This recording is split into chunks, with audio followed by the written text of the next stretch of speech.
नमस्कार दोस्तों, अगर आप लोग क्लास 6 में हैं तो ये वीडियो आपके लिए बहुत ही महत्वपूर्ण होने वाला है, क्योंकि मैं इस वीडियो में आप लोगों को बताऊंगा कि क्लास 6 का है ना विज्ञान का पेपर, जिसमें 25 नंबर का रहेगा।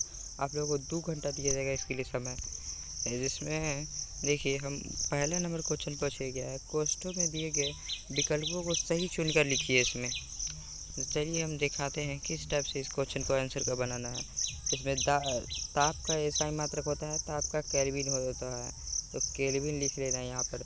और दूसरा नंबर में है किसी स्वस्थ मानव शरीर का सामान्य ताप लगभग होता है। अभी हम देखा है ना उधर वाला में, उधर 8वां में भी इसी तरह से 7वां के पेपर में इसी टाइप से क्वेश्चन पूछा गया है मानव शरीर के केल्विन के बारे में, तो ये होगा 37 डिग्री। और तीसरा ग नंबर है जल वाष्प द्रव अवस्था में परिवर्तन की क्या कहलाता है, संघनन कहलाता है। और चौथा नंबर में है द्रव की ठोस अवस्था में परिवर्तित का क्रम क्या कहलाता है, हिमीकरण कहलाता है, हिमीकरण कहलाता है। और अंग नंबर में है वह उपकरण जो ताप को मापता है उसे थर्मामीटर कहा जाता है। यहाँ पे थर्मामीटर लिख लीजिएगा। चलिए हम दिखाते हैं दूसरा नंबर क्वेश्चन। दूसरा नंबर में दिए गए कथनों को सही कथन पर सही का गलत पे गलत लिखाना है। इसमें पहले नंबर क्वेश्चन है फूलों से दाने के पृथक करने की विधि को थर्मिकिन कहते हैं, नहीं, गलत बात है। नमक के बिलियन के में धूप पर रखने पर नमक इसे पृथक किया जाता है, यस किया जाता है। और तीसरा नंबर ग नंबर है डॉक्टरी तापमानी प्रेषण की 10 से 110 होता है, यस सही बात है। इसमें घर में अन्ना मापी भारत में एक मौसम विधि थी, यह सही बात है। इसमें अंगा नंबर है बरसात के दिनों में वायु का जलाशय की मात्रा कम होती है, नहीं। 3 नंबर में है मिलान कीजिए। मिलान करने के लिए बताया गया है स्तंभ और अनुपात को मिलान कीजिए। पहला नंबर में है बेसन और काले चने का मिश्रण कहलाता है, चालन कहलाता है।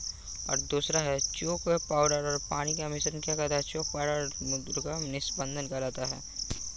और तीसरा नंबर में भट्टे और आलू का मिश्रण क्या कहलाता है, हस्तचयन कहलाता है। और घ नंबर में लोहे के चूरे और बुराखे का मिश्रण क्या कहलाता है, लोहे का चुंबकीय पृथक्करण कहा जाता है। और अंगा नंबर में तेल और पानी का मिश्रण कहलाता है, तेल और पानी का निष्पातन कहलाता है, निस्तारण कहलाता है। चलिए हम 4 नंबर क्वेश्चन के बारे में बताएंगे। इसमें 4 नंबर क्वेश्चन है लगभग 50 शब्दों में उत्तर देना है। प्राकृतिक जल में किन किन अवस्था में विद्यमान है, जल चक्रण किसे कहते हैं, बादल हमें वर्षा कैसे देते हैं, प्रयोगशाला तापमान के मानव शरीर के ताप मापने को क्यों नहीं कहा जाता है। हम बताता हूँ इसको कैसे लिखना है। प्रकृति में किन किन जल अवस्था के विद्यमान हैं। प्रकृति में जल अवस्था कितने हैं, तो कल है, नदी है, समुद्र है, तालाब है। तो इसमें इसके लिख लेंगे इसका कुछ क्या सर,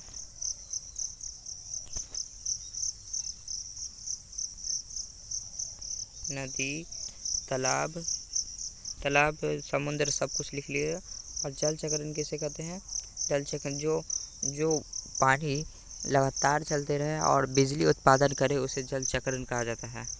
और इसमें बादल हमें वर्षा कैसे देता है, बादल हमें है ना समुद्र के द्वारा अवशोषित हो वाष्प को ग्रहण कर और बादलों के माध्यम से हमें वर्षा देता है। इस टाइप से इस क्वेश्चन का आंसर लिख लेना है। अगर वीडियो पसंद आए तो चैनल को सब्सक्राइब जरूर कर ले।